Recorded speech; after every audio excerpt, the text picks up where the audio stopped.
So we did some implicit data structures that have only an array of the input plus a constant number of storage locations, and we saw some implicit data structures for the dictionary problem.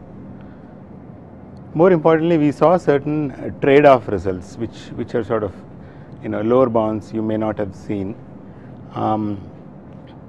and we also saw the underlying assumptions in the trade-off results by coming up with structures which defeat that lower bound or the trade-off by violating some of the assumptions. So we saw a trade-off between search and insert operation if all you are allowed the input the values to form a partial order depending on the locations they are. Then we saw a trade-off between the number of permutations allowed by the data structure and the search time if the search algorithm involves the element you are searching for. We saw that but there are ways to get around it. So today I am going to start off with yet another trade-off result, and then we move on to some other topic. Okay, so this trade-off result, pretty much all of them had this motivation in the fact that you have an unsorted array, you can insert fast, but search takes a lot of time. In a sorted array, insertion takes more time, search takes faster. Search can be done faster. So we're going. What the trade-off we're going to look at is between pre-processing time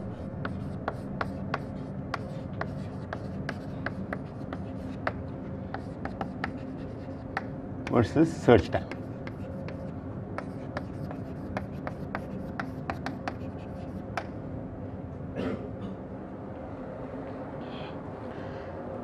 So in other words, if you spend a lot of time to construct the data structure, then you expect that the search will be fast, and vice versa, that if you spend little time to construct the data structure, search will take a long time, right? The two extremes are sorted or unsorted array again. Let's say this is P of n, this is S of n, then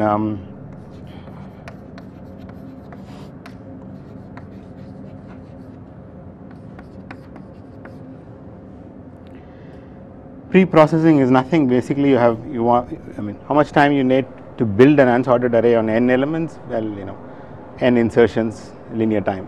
Each insertion is just go and insert the next available spot.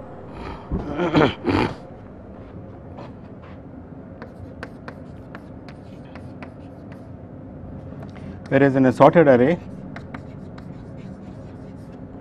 the pre-processing actually takes n log n time, and you can search in log n. If you look at a heap ordered array, you can actually build a heap on n elements in linear time, but searching still takes linear time. Okay, and you can fill it up with other structures we have seen. So what is the kind of trade-off which is there? So the claim we want to show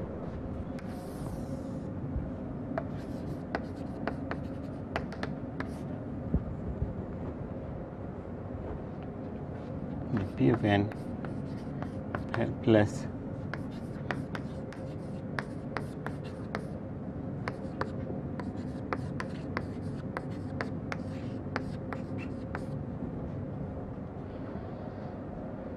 so we need to be clear about the model. What is P of n?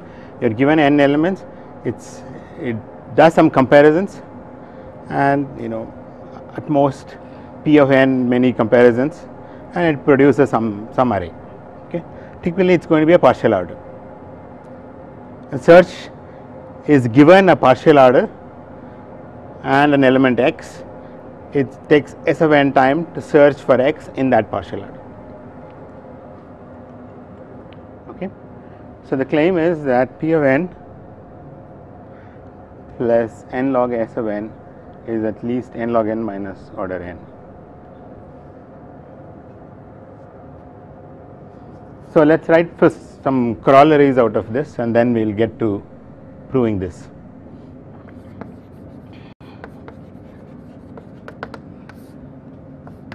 So if P of n is linear,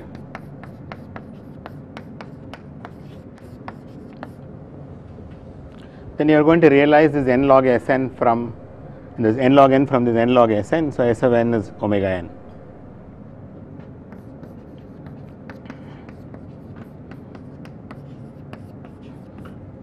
So, this shows that your heap order or unsorted array, pretty much the search time is optimum, given that you haven't spent too much time on pre-processing.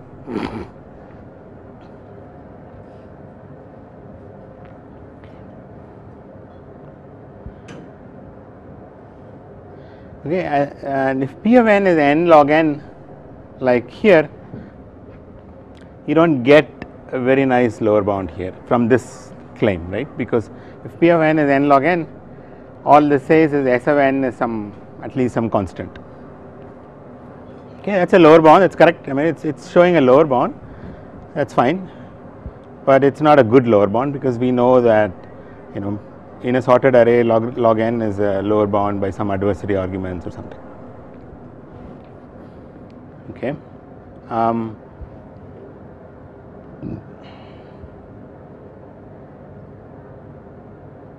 Let's write the second corollary, which is more in the context of the data structure trade-offs we are looking at.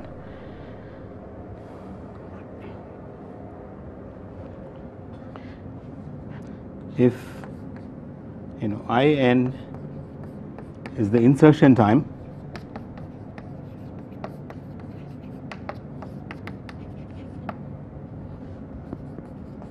and Sn, so this is I'm not making even any assumptions about implicit data structures or something. This is true for any data structure. Okay, all these corollaries are true for any data structure.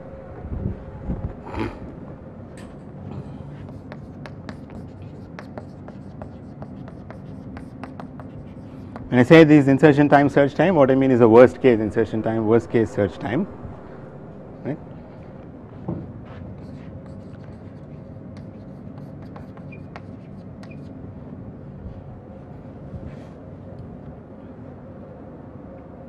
Let me write, and I'm not sure this is right. Let's 2 to the In times Sn is at least n.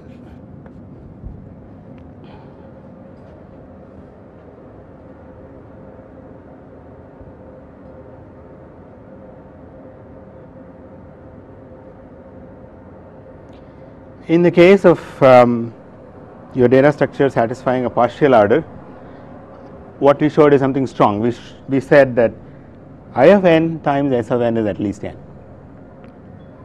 In particular, at least one of this is of size square root of n, times square root of n is what we showed, when all you are allowed in the implicit data structure is some partial order on the locations. But here it's something weaker, but it's for a general model.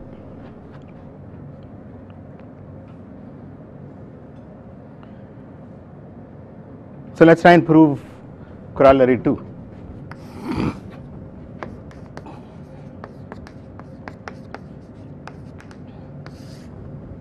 Okay, let me write corollary 2.1 even more.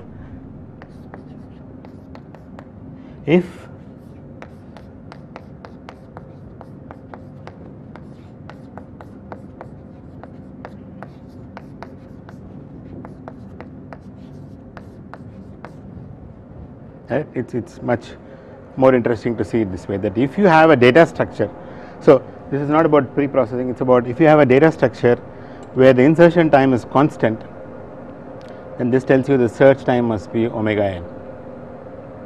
Okay, and it follows from here, right? Plug in I of n as some constant. This shows that S of n is n by some constant. Okay, so it's more interesting to see this, the special case of this. Okay, so how does corollary 2 follow from this claim? You have a data structure where I am giving you some insertion time.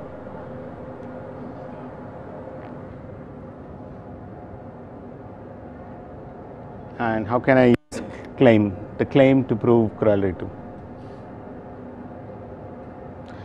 The claim is all about pre-processing time and search time, right? Whereas here I am trying to relate insertion time and search time. So, how do I connect insertion time and pre-processing time?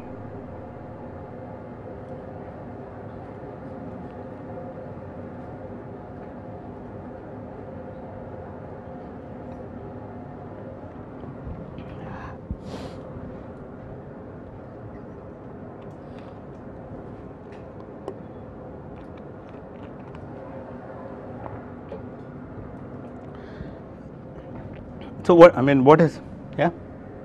How do I mean? I want to think of a data structure obtained by certain pre-processing time, where the search time takes long time, or there is a trade-off between this pre-processing time and search time.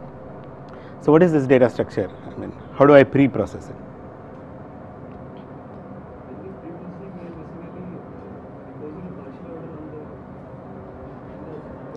No, yeah, that's the outcome. Okay.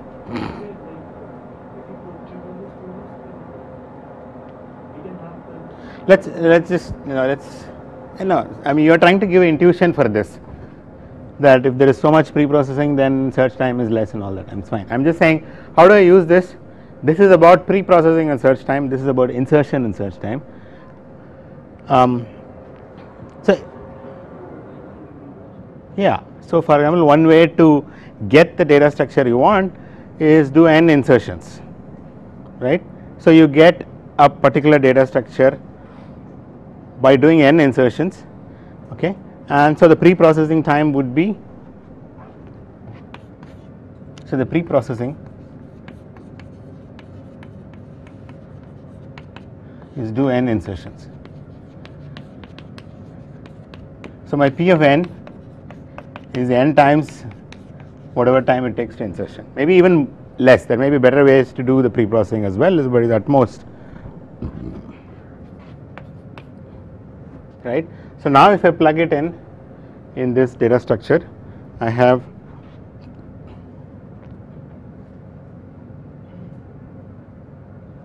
so n I of n plus n log s of n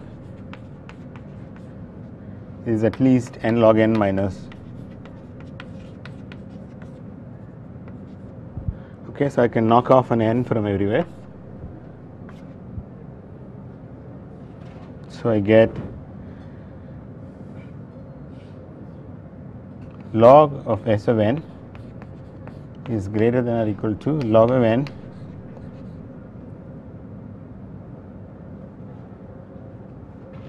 minus I of n minus order n. Okay. So actually, let me keep the I of n, because the way I want it.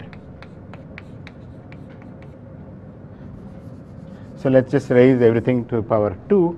So what do I get? 2 power I of n into s of n is greater than or equal to n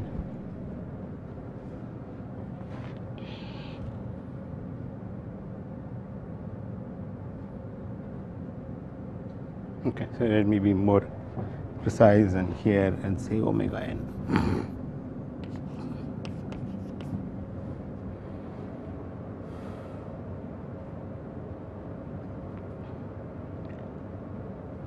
It's n by a constant basically, so it's omega n. So that's what I want to say.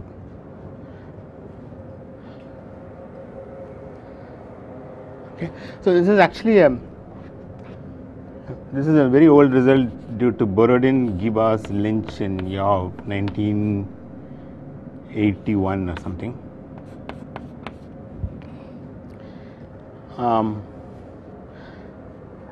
Which talks just about pre-processing and search time trade-off, using which we can get a trade-off between insertions and search time like this.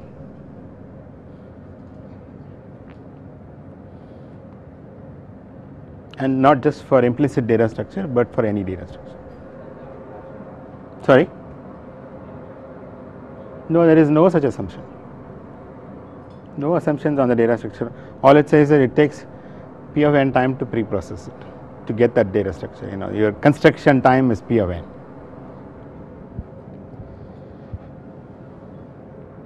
Okay, now let me just give a sort of high level proof of the claim.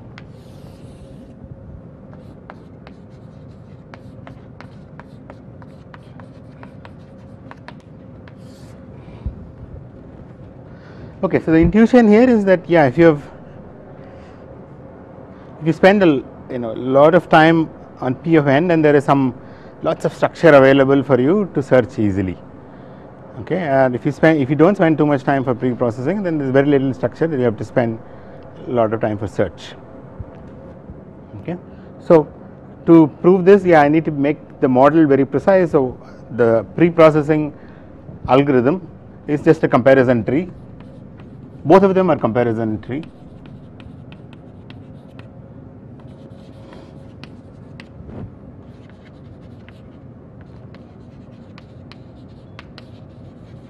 Right, so just make some comparisons and whether it's less than, greater than.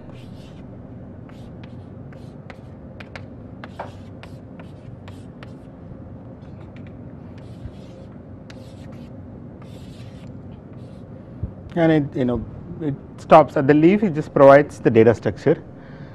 Now there is a partial order associated with a leaf, and that is based on all the outcome of these comparisons made in that path. Okay, so you put together all this comparisons that have been made and what the outcome is, and put together, that gives you a partial order at every leaf. Okay, so a pre-processing algorithm may spend about p of n time and produce any of the leaves. That's a pre-processing algorithm. And the search algorithm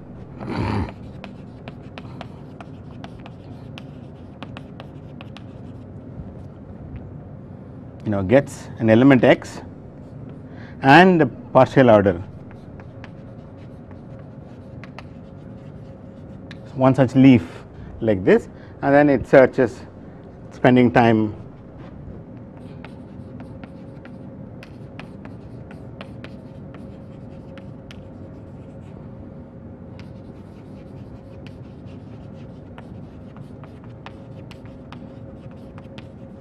okay. I mean, you can just keep in mind a sorted order or a heap order. So, a pre-processing algorithm for a sorted array would be just an algorithm which sorts, and will produce one partial or complete total order. One leaf will be there.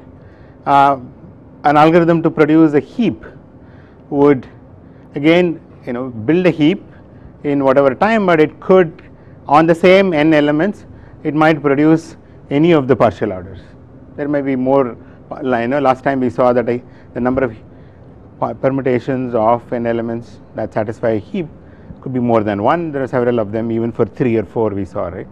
So, a heap building algorithm could spend some comparisons and produce any of these things. And a search algorithm, actually the search algorithm may work, the same algorithm may work for several partial orders, because I think of a heap search algorithm, whatever order you give, it is going to do the same search algorithm. So, it takes a partial order, and again it will be a comparison tree. Okay, so this is also a comparison tree, except you will have a less than or equal to or greater than.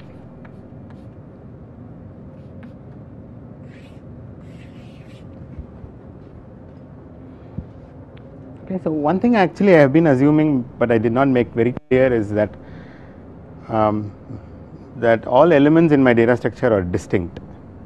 Okay, there was some discussion we had after the last lecture. That's one of the reasons when I'm trying to do insertions, I make sure, check whether the element is there. Only if it's not there, I add it. Okay, this is also critical when you look at rotated list. Okay, when I say you can find the minimum in logarithmic time or something, it's important that all elements are distinct, because I might have all of them equal and one element is small, then you might end up spending linear time to find the min. So, in most of the structures, it's critical that we are assuming all elements are distinct. I mean, it's not such a big assumption. There are always ways to ensure that. Okay, when too many elements are there, too many copies of the same element is there, keep only one copy and have a counter which tells you how many elements are there or something, because it does not affect the search or insertion or deletion algorithms.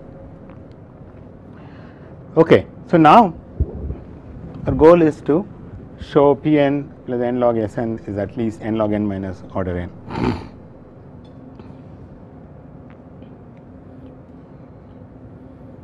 Okay, so the first observation is something even last time we saw. So again, we are going to look at partial orders and how things are. So at this point, because every leaf obtained in this pre-processing algorithm is a partial order based on the outcome of the comparisons in that path.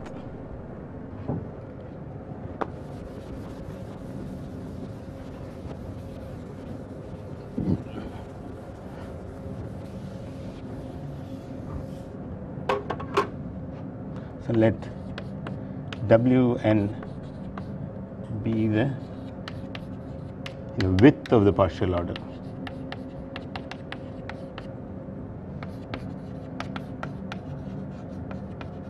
I mean, we are looking at it some particular partial order, let us say U.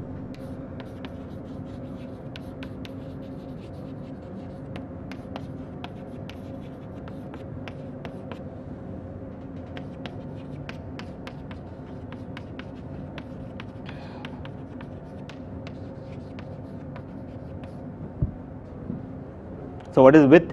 Width is basically the size of the largest anti-chain.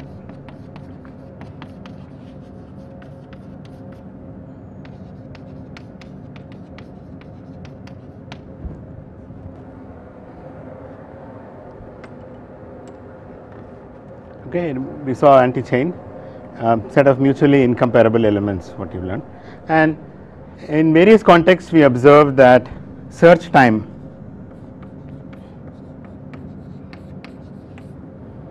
even in this first trade-off result we saw that if you have an anti-chain of so many elements, then okay, so you have an anti-chain of these are mutually incomparable elements, but they may have, you know, this may be less than or equal to something and greater than or equal to something.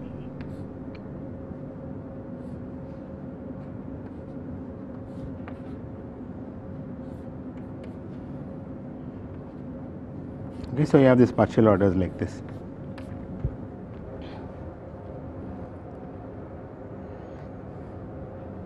So, first thing, I mean, again we saw it in the second lecture itself. We assume that all these elements are of consecutive rank in some sense. I mean, we are trying to give an instance of the partial order where the search time will be as large as possible, in particular as large as the size of the anti-chain, right.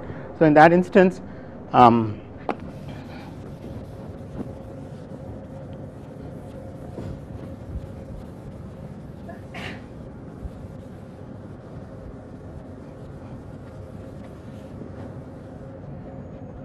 so, if I have an anti-chain like this, so the first observation is that, okay, let me, so this is my anti-chain, let us call it some subset of elements, and let L be some subset of elements which are, you know, these elements are less than somebody here. Okay, so this is maybe this is also less than this. So, here are some elements which are less than somebody in this anti-chain, and I write here these are elements which are greater than some elements in this.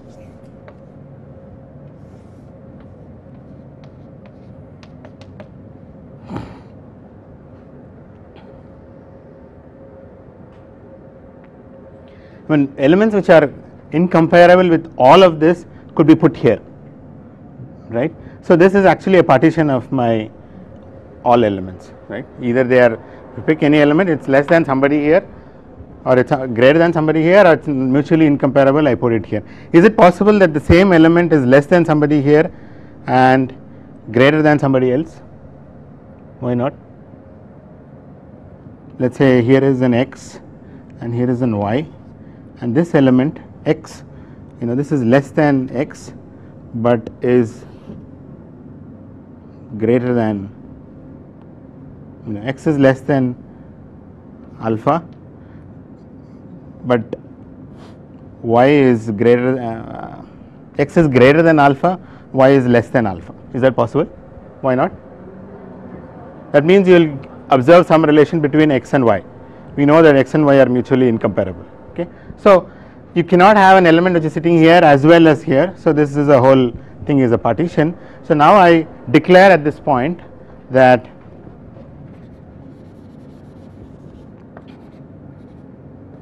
you know all elements here are less than or equal to everything here. All I know is this is less than somebody here, With respect to somebody else, it may not have any relationship at this point when the way the pre-processing algorithm has gathered so far. Now, I am going to give you some extra relation. It's only helped the lower bound, right? So, I am going to say as an adversary, I am going to say all elements here are less than or equal to this, all elements here are greater than or equal to somebody here. Let us say all elements are greater than, strictly greater than, this is all strictly less than. So, now I am going to see, then I think of such an extension of this partial order. Now, here I am going to say that search algorithm must necessarily perform. So, if I am searching for an element in some element here, then no comparison here is going to help you, because they are all going to point out to somebody here. Similarly, all element comparison here is going to point out to here. So, as an adversary, I can make you look at compare, and there is no relationship between any pair of them. So, I can make you look at all elements of this to search. Okay, so that is the proof of this claim that the search algorithm, search time must be at least the size of the largest anti-chain. Okay. Now, I am going to use property of partial order again, Dilworth's theorem. We already saw one version of Dilworth's theorem, there is another version of Dilworth's theorem. It says that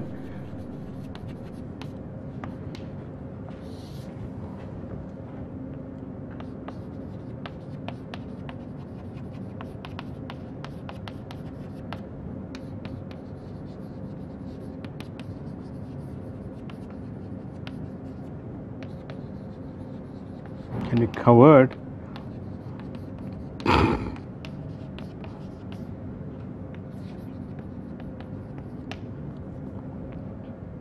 so if you have an anti-chain of size W of n, then you can cover all the vertices of this partial order by Wn chains.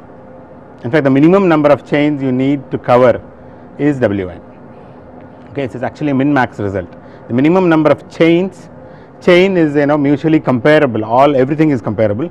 Minimum number of chains you need to cover a partial order is the same as the maximum size of an anti-chain. Okay. So, the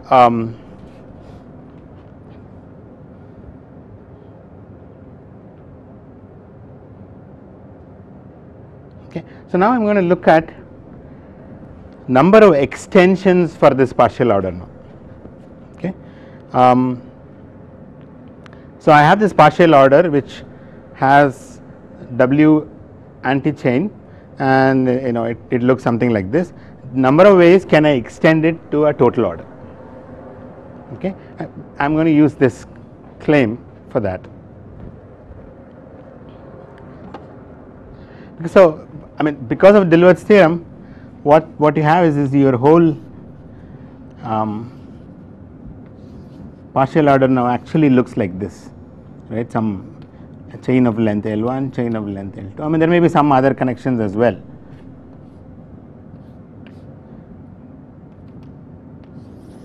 LW, W such things, and together this is equal to n. So, this is how your partial order looks like. Okay. There may be some relationship known between some pairs of them, but Dilworth's theorem says that you can actually cover all elements with chain W different chains. Okay. So, now I want to count the number of linear extensions of this .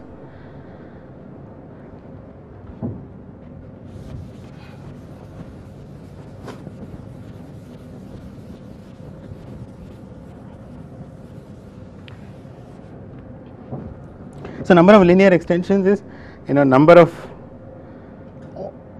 total orders I can get from here, right. So, if for example, if this whole thing all n elements form an anti-chain, okay, all n elements form an anti-chain, how many ways can you get an extension, a total order extension out of it? N factorial, because all orderings are possible consistent with this. So, my question is consistent with this partial order I have obtained so far, which you can imagine by Dilworth's theorem as a collection of chains, how many total orders can be possible, okay. And so, let me write down this claim. So, now this is the number of linear extensions.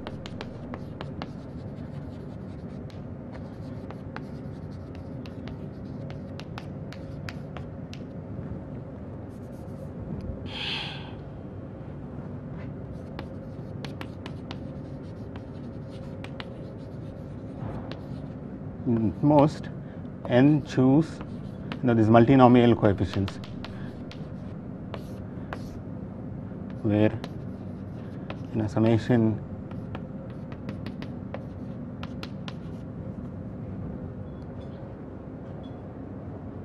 so out of these n elements I pick some L1 elements to come into this chain, then among the L1 elements there is only one ordering possible because that is a chain, okay. And another L2 elements I put it in this chain and there is only one ordering possible among them, and so on and so forth. Okay, so the number of ways of taking your n and distributing into these chains is the number of linear extensions possible.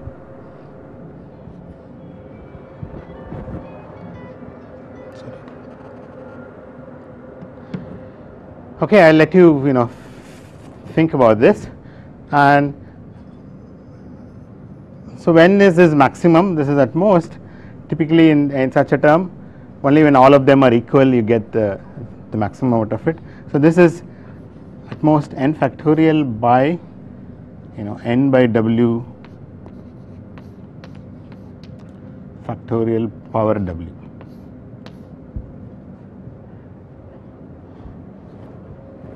Okay.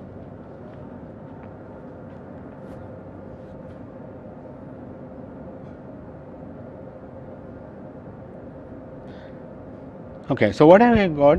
That my search algorithm picks up any partial order and that makes a comparison tree and does search, and it takes s of n time.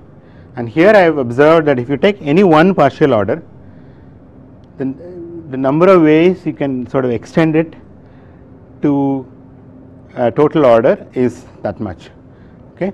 And so this pre-processing algorithm takes p of n time, so it will produce 2 to the p leaves, right, at most, because it might stop somewhere in between, some of the leaves may actually be the same and so on. So here is my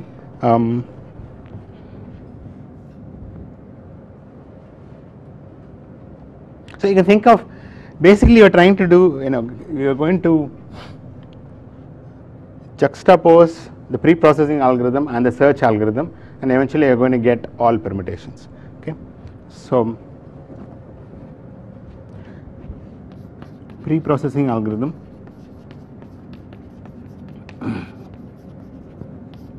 produces at most 2 power pn leaves, and each leaf is a partial order.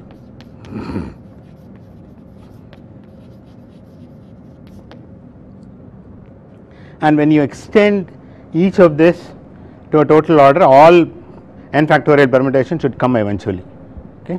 So therefore 2 power pn into n factorial by n by w factorial whole power w is less than or equal to, no, it's actually greater than or equal to n factorial, because some things may be same permutation may appear at various places.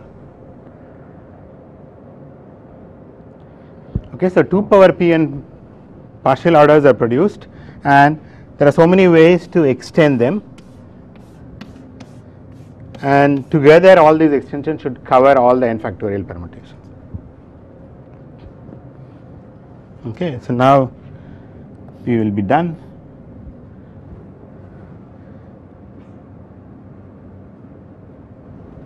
By some Stirling approximation and using the fact that s of n is greater than or equal to w of n. So I bring in s there and you will get the order connection between p of n and s of n what you want.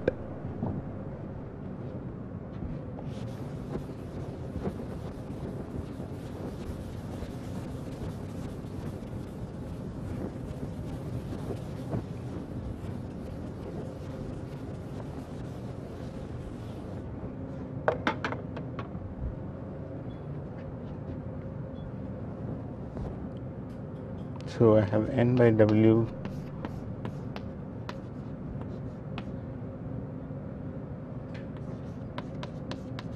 so when I take log p of n is greater than or equal to w log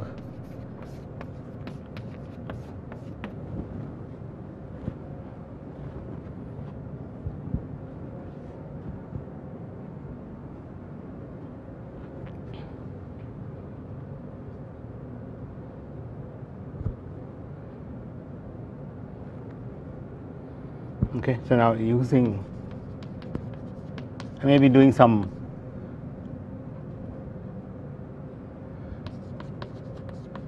I'm going to replace this whole thing by S. I mean, you have to be a little more precise about the inequalities. I'm just going to be loose here, but to give you the high level idea of the proof. So this is greater than or equal to S times, I'm going to approximate N over S log N over SE. So this S cancels. So what you get is Pn plus N log S is greater than or equal to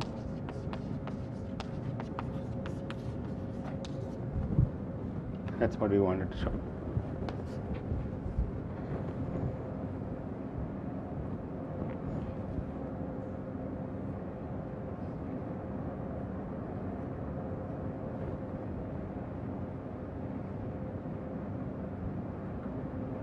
Okay, so this is just to give you some flavors of trade-off results, how you prove them using some elementary techniques on comparison trees, trade-offs between insertions and searches, trade-offs between number of permutations and search time, trade-off between the pre-processing time and search time.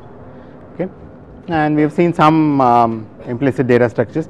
Pretty much all of this is 1980s results, so I haven't done anything recent. Just gives you a flavor of kind of things known. There's a lot of happened in the last 10-15 years, so I will more sophisticated lower bounds have been known. Anybody is interested, I'll let you explore and maybe we can discuss it later. So now pretty much this is all I'm going to talk about, this notion of trade-offs and implicit data structures. Okay, I'm going to move on to a different topic. Any other questions, comments, anything before that?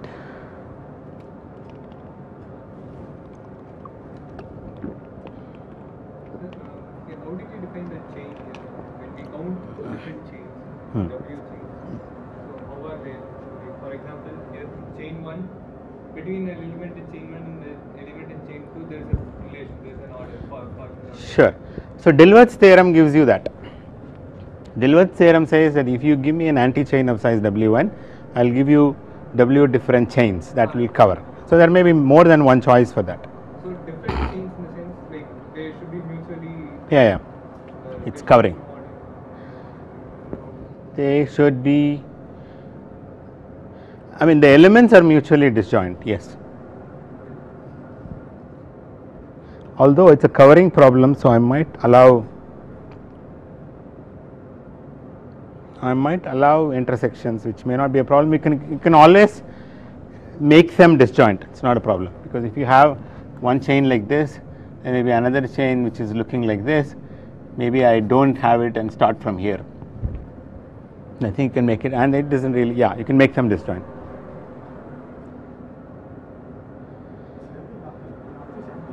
Sorry? Yeah, the size of the largest anti-chain is equal to the smallest number of chains you need to cover all elements.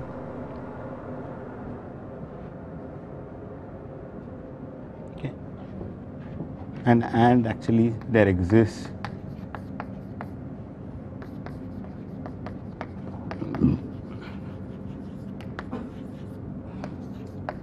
more precisely W1 equal to min of K, there exists K chains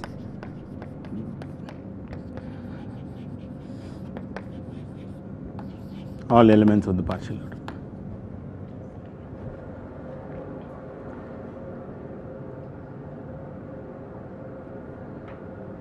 So I've been a little loose here because n by W may not be an integer, n may not be a multiple of W, and so it's an asymptotic result. We made some waving hands. You have to make things a little precise, but essentially the whatever inaccuracies get absorbed in this lower order term.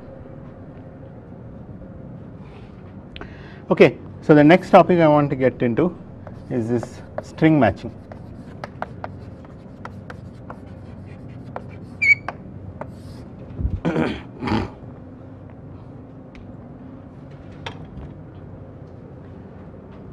So, we are moving away from implicit data structures. It is a completely different domain. So, you are given some finite alphabet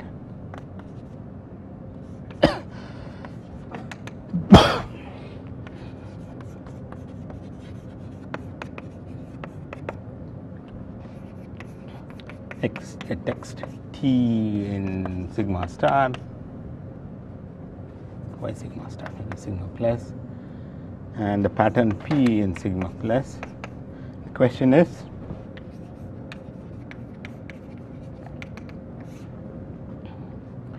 does P occur in T, okay, contiguously?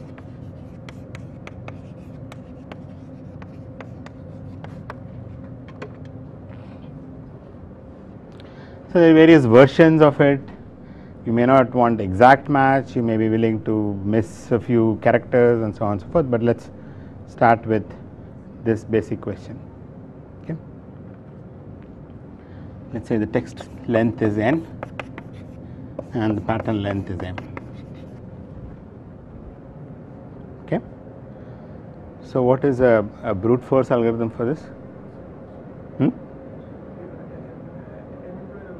M into n algorithm, how do you search? Like, so you slide a window of size m into your text, right? Is the problem clear? Okay, it's a very simple problem. You have a text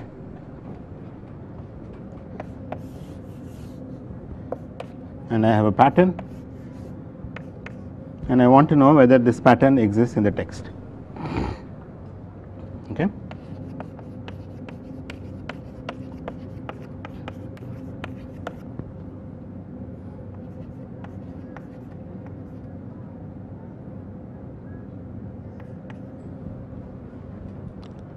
Some pattern like this is going, it's a very important problem in many domains, you know, in file processing, in biology, computational biology, where your gene maps are all strings like this. So, brute force algorithm would be, I just go and slide this pattern into this. So, I compare A and B, they map, and here there is a mismatch. At this point, I start all over again from here. Whenever there is a mismatch, I just move my window by 1, and so brute force algorithm would be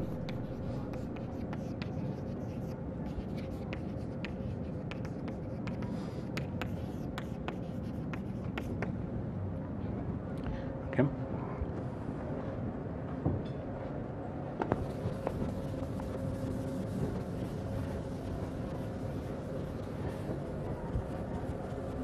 So, there are much faster algorithm, order m plus n algorithm known, but let us look at a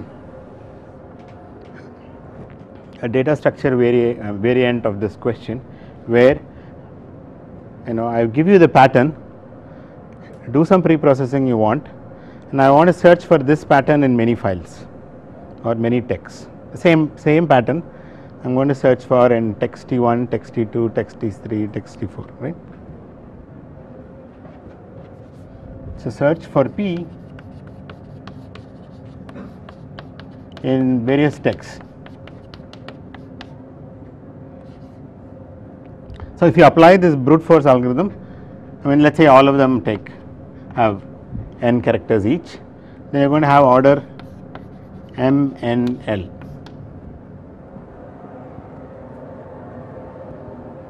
Right, because mn, mn, mn, mn, l times. Can you think of a better way to process this pattern first, so that you do not spend too much time on the text to search?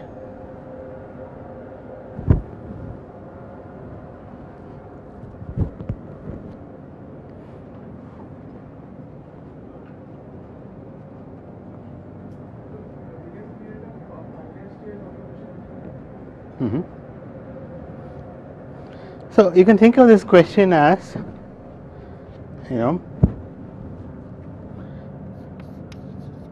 does T1, T2, TL contain P, right? This is the question I am asking.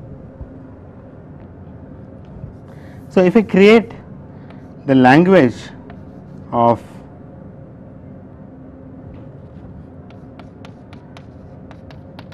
X contains P contiguously, then the question is, does T1, T2, TL belong to this language? That's my question, right? So, what is the compact representation for this?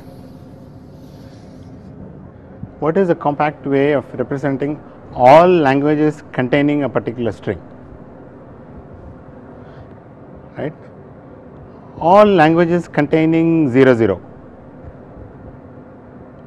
How do you represent?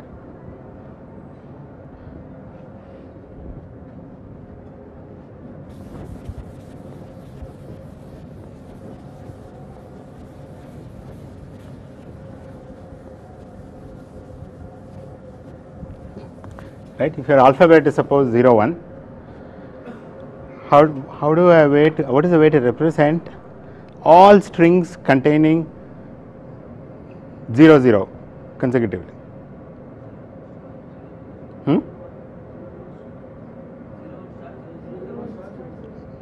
0, 1 star 0, 0, okay.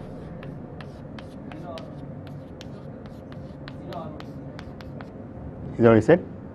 Yeah, okay. I mean, whatever.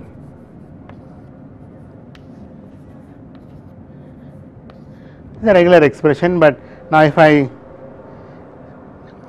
come with the text and I want to know whether that text belongs to this language, does this regular expression help that much? I mean, how do I? Right. So, you actually construct an automaton, finite state automaton, which looks like this, right. So, if you see a 0, go here, if you see a 0, go here, and this is a state you accept. If you see a 1, you stay here, and here if you stay 1, you stay here. So, this is a start state and this is a accept state. Sorry?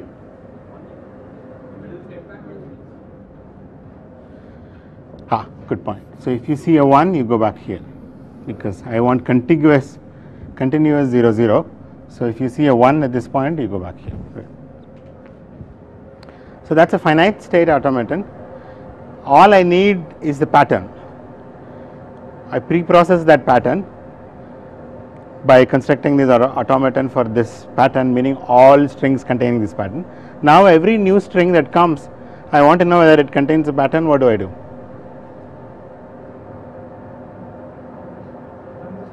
Run that string on this automaton, right. So, whether Ti contains the string P, I take the Ti and run it on this automaton. If it reaches the accept state, then you know it contains it. But what if I want to capture all occurrences of the pattern? Not just whether the the pattern is there in the text, but I want to capture all starting positions of the pattern. Maybe if it appears more than once, I may want to capture all of them. Save them. What other change to the automaton would you do?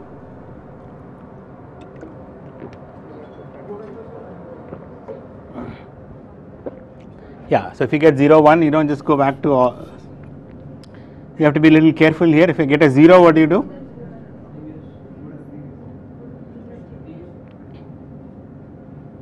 So, if you actually get a 0, that means you are here.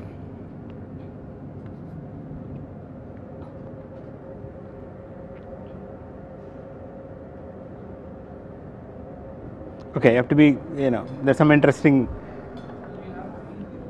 yeah.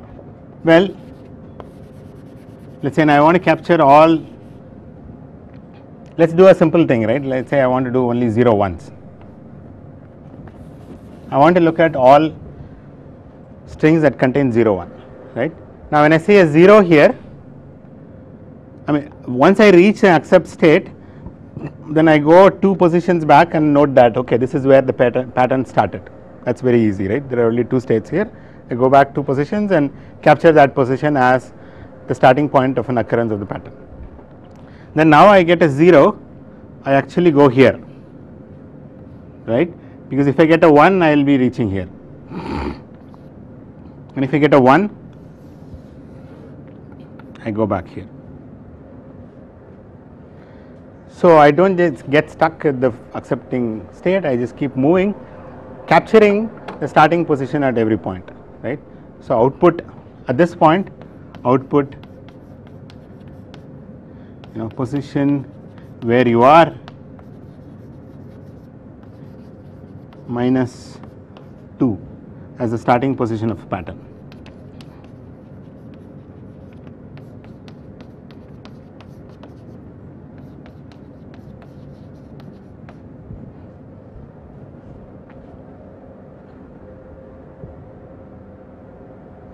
Okay, so some way of pre-processing the pattern, and you build this finite automaton, then you run every time a new text comes, you run it. How much time does it take overall? See, the brute force was MNL, instead it is going to be M.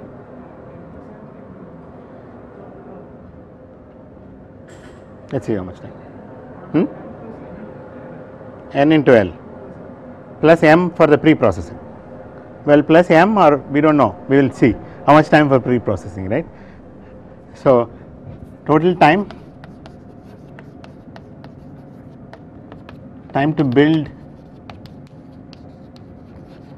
the automaton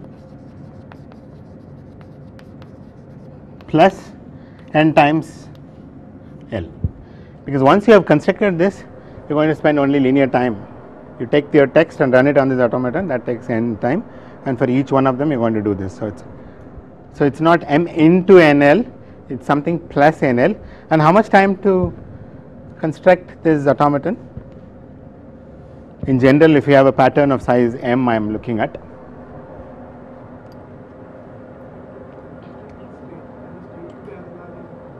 state number of states will be as large as M. You will actually can create it, each one like that. Each one will have sigma values. So you just figure out where you have to go, right. So this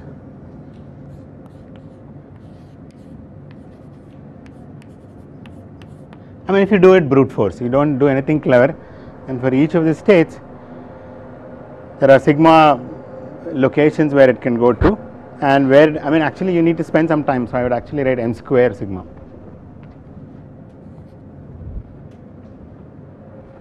Right, m sigma values you have to compute, right. What are these m sigma values? I am at this state and I read this symbol, where do I go?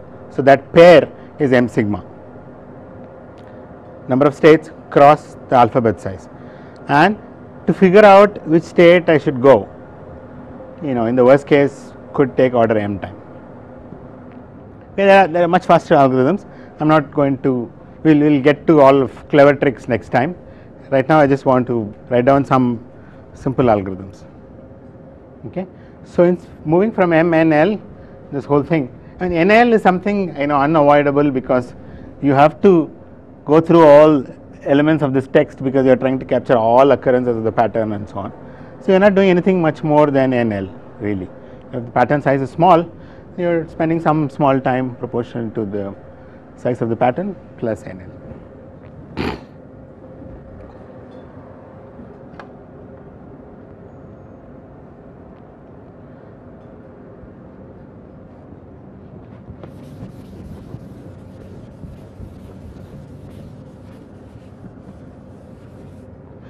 Now the other question, let us say you are not searching for the same pattern in multiple texts. Actually that in reality, let us say you have a large file opened using VI and you are searching for multiple patterns. So you are searching for multiple patterns in the same text. So text is given to you for pre-processing. Now I keep coming up with patterns and I want fast search time to see whether the pattern exists in the text.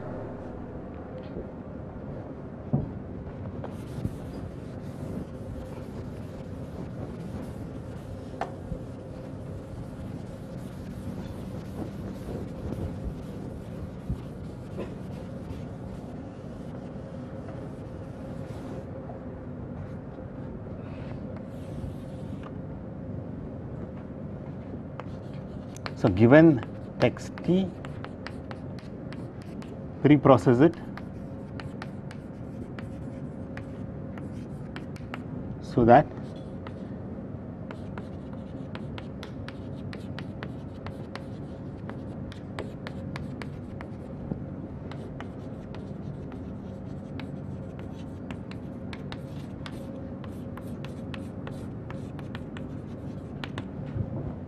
this is what data structure is all about, right? We are not really trying to support one query or one step of the algorithm.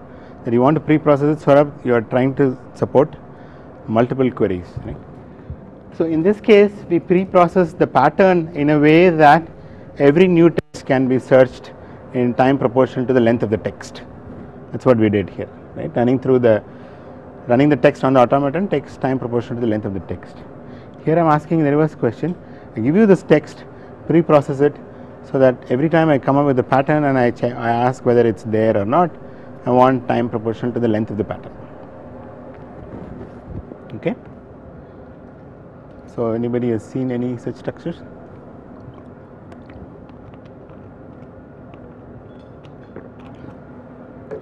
So,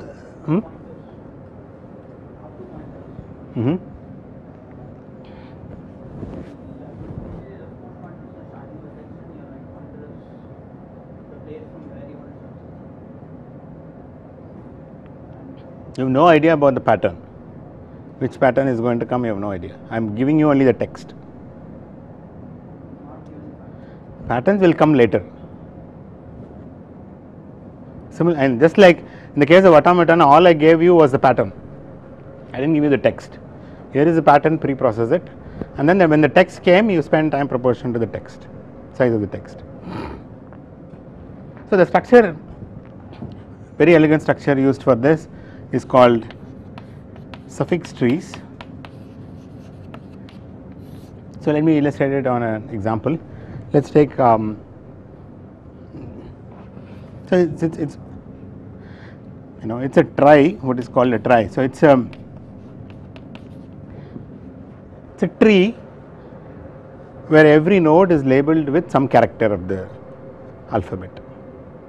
Okay, a trie is basically a tree where the nodes, the arcs are labeled with some characters of some text character.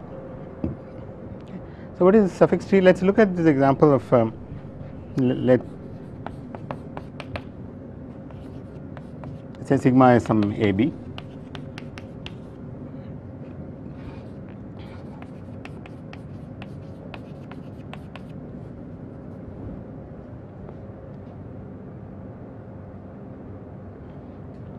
I am going to write all the suffixes of the text.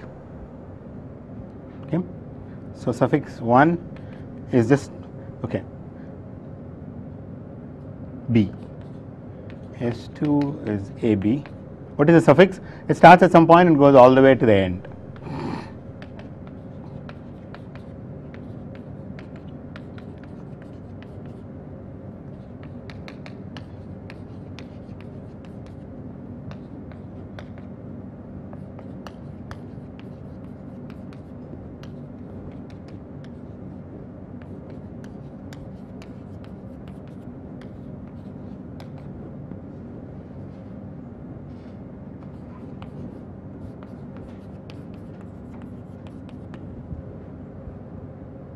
Okay, so that's good. Let's suppose that's the text.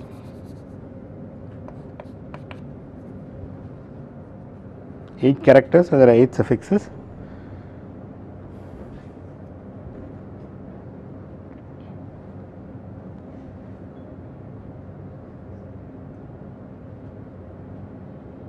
And I'll draw the following tree for these suffixes. So there is a root with a B, and this is S1. There is an A and a B.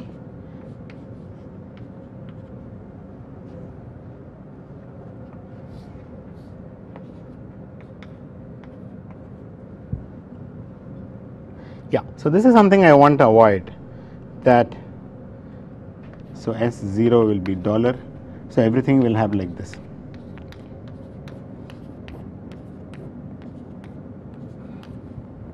and I am going to make, don't think it matters, there is an order here, and let us say this is the order. So, S1, there is a dollar symbol, S1 is B followed by dollar, S2 AB dollar,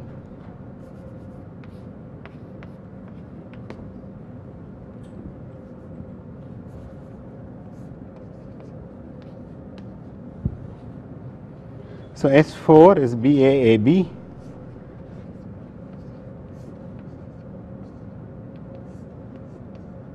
and a dollar, and so on.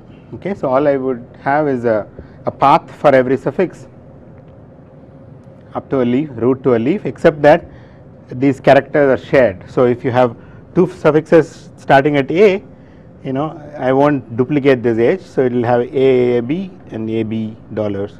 Similarly, several suffixes starting at B, you are going to have, right, BB, AAB,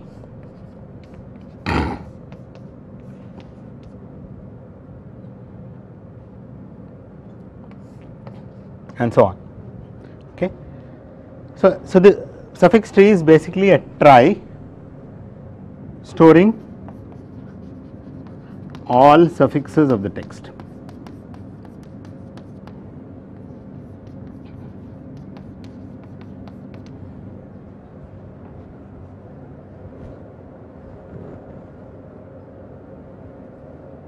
Okay. So, now here is a simple observation. A pattern P occurs in T if and only if P is a prefix of a suffix.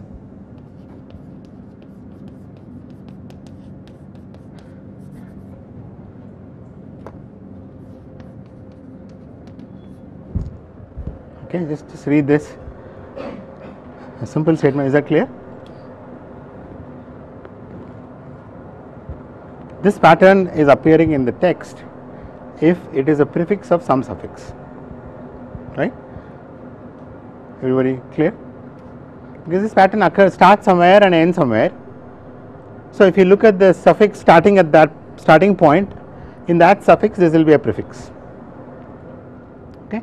So, now this gives you an algorithm to check whether the pattern occurs in the text once I construct the suffix tree, right. So, how do I check? Now, how much time does it take?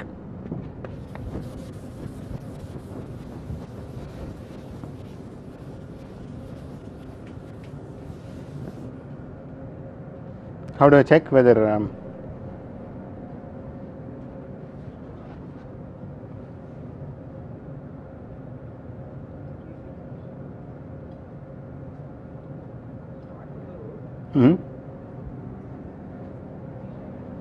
So, how does the tree look like? How do I represent tree? Every node has up to 3 children, A, B or dollar. Some of them can be empty depending on whether that suffix was there or not, but you will have an A, B, dollar children at every node. Okay, one or some of them can be empty, right. So, now I start from the root, and so suppose my pattern is, let us say I am looking for, so pattern, let us say I am looking for pattern BBBB, okay, and I have built this suffix tree. This is the pre-processing time. We will come back to how much time it takes, how much space, those are the issues about suffix trees, but I have constructed this suffix trees. Then I am looking for BBBB, so I look at B. So, in my start from the root, is there a B? Because what am I looking for? I am looking to see whether BBBB is a prefix of some suffix, right. So, that means if I follow through this, if there is a suffix starting at BBBB, then there will be a path from the root to some node, right, because if you take that suffix is what a route to a leaf path will take me to a suffix. So, this will be part of that path. So, I will start and see how, okay, here is a B, then I will have a B, and then in this node I see there is a B, and there may not be a fourth B because there is no suffix with B, B, B, B. So, I will have, you know, that there won't be a child with B at this point. So, I stop here and say that pattern is not there. Okay. Instead, if I am looking for, let us say, BAA, then I will come here and come here, and I can stop here now and say yes, the pattern is there. Okay. Now, if you ask me where is it there, how do I find that? Find the length of it, go till the leaf node and then minus subtract that. The leaf node tells you some number, right? Yeah. So, the leaf node here it says S2, right. I should have actually not called it S2. Yeah, let me call, let us call it reverse, right. This is Sn plus 1, this is Sn minus 1, and so on. Sn minus 2 means that this is a suffix starting at position n minus 2, right. This is a suffix starting at position n plus 1 because dollar. This is a suffix starting at position n, and so on. So, if I find this pattern, if I can somehow magically go to that in fact, it may not be one leaf, there may be several leaves here, right. There may be several suffixes starting at this point. Good, it gives you all occurrences of the pattern. All the leaves will tell you, one leaf will say S5, another will say S7, another will say S9. That means this pattern is occurring at positions 5, 7 and 9 in the text. Okay. And how much time I spent? If I want to know whether it is there, the time is only the length of this prefix, which is length of the pattern. So, in time proportional to the length of the pattern, I can just check whether the pattern is there or not. To get to all occurrences or the starting point, I need to get to the leaf. Okay. Now, these are some of the augmenting things which I can add to the suffix trees. So, for every node, for example, I may want to add some pointer to the leaf position or something like that. Okay. So, all leaves or maybe a whole set of leaves I may be able to write here, which tells you, where are all this pattern, the prefix ending at this point is occurring. Okay. So, suffix trees are useful for a number of operations, not just for checking whether there is a pattern, right. You can check. So, check various questions you can ask. Check P is in the text, report all occurrences of P,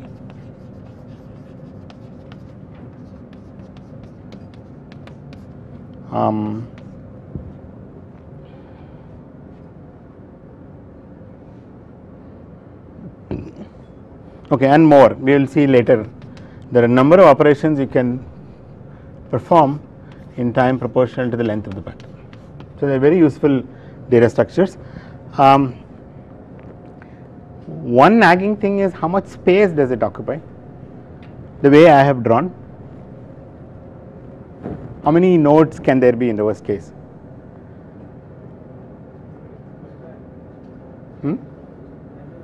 You can have n square nodes, right, because one suffix of length n, another suffix of length n minus 1, another suffix of length n minus 2 and so on, right.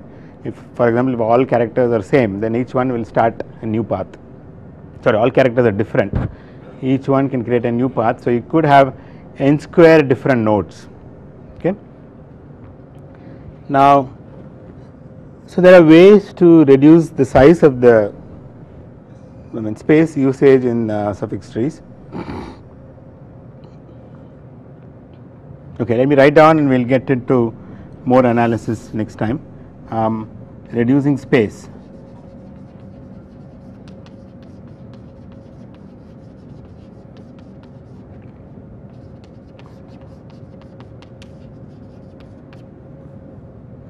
One neat idea is short circuit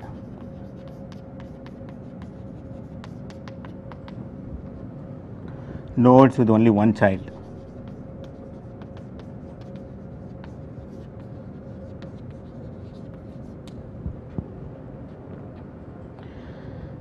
So there could be n square nodes in this tree if I just don't do anything clever.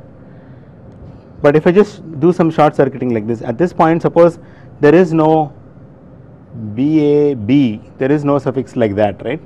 So this node is going to have only one child, in which case I am going to just make this node go away, do this directly and replace this by AA. I do need some text on the edges because that's what is used to do some comparisons when I am making pattern searches, right? When I come here, so when suppose I am looking for BAB, it's not there, right? It's not there. So it comes here and it traverses this edge, but it looks at AA and says, okay, BAB is not there. Okay.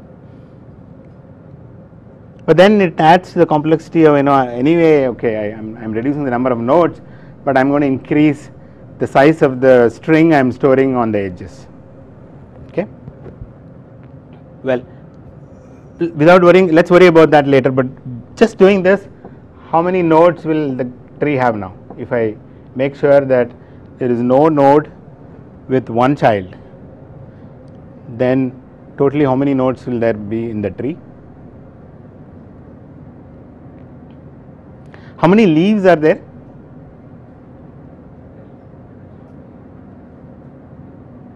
N, or I added this dollar as well. Okay, so there are n plus 1 leaves are there. How many nodes can there be in a tree or with n plus 1 leaves if every other node has degree at least 3, right? Because other nodes except the leaves, other nodes have degree, they all have at least 2 children and there is 1 parent, so there are 3 degree.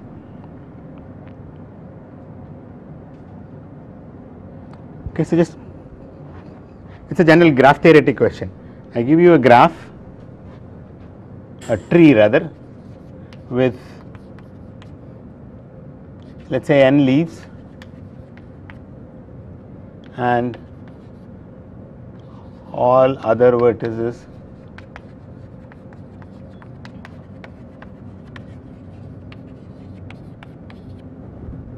except the root node which can have degree 2.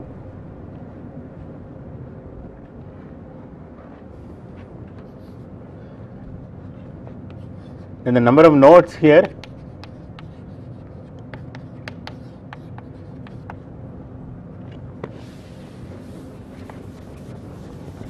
is actually order n, because the number of non-leaves will be dominated by the number of leaves.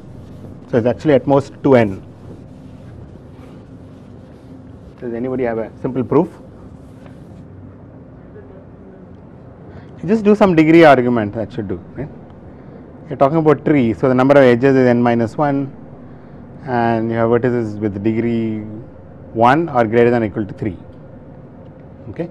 So just this alone, that if I just short circuit vertices degree 1 and make them all, compress them all, that alone brings the number of nodes in the tree to order n. Okay. Now the next question is, what do I store? How do I store this, right?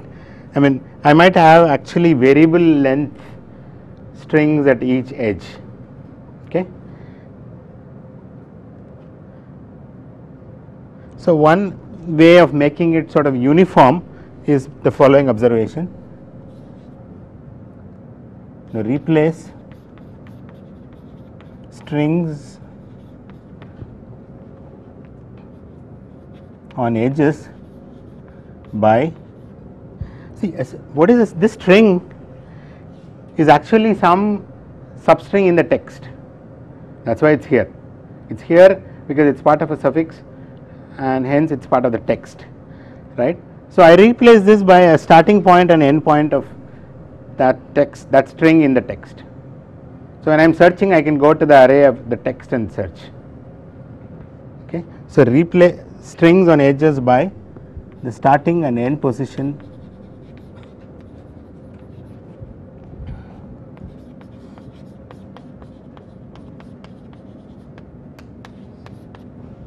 of the string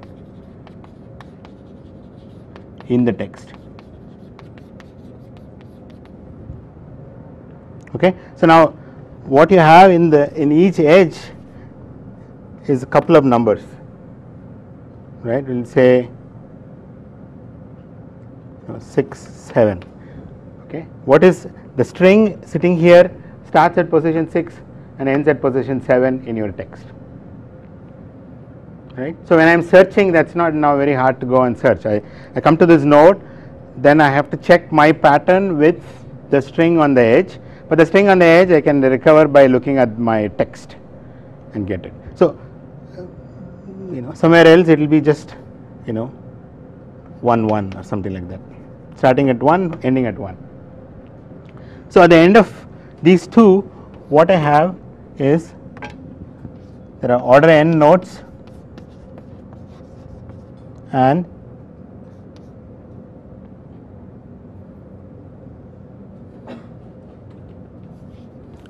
order 1. It's more like order 1 values at each node.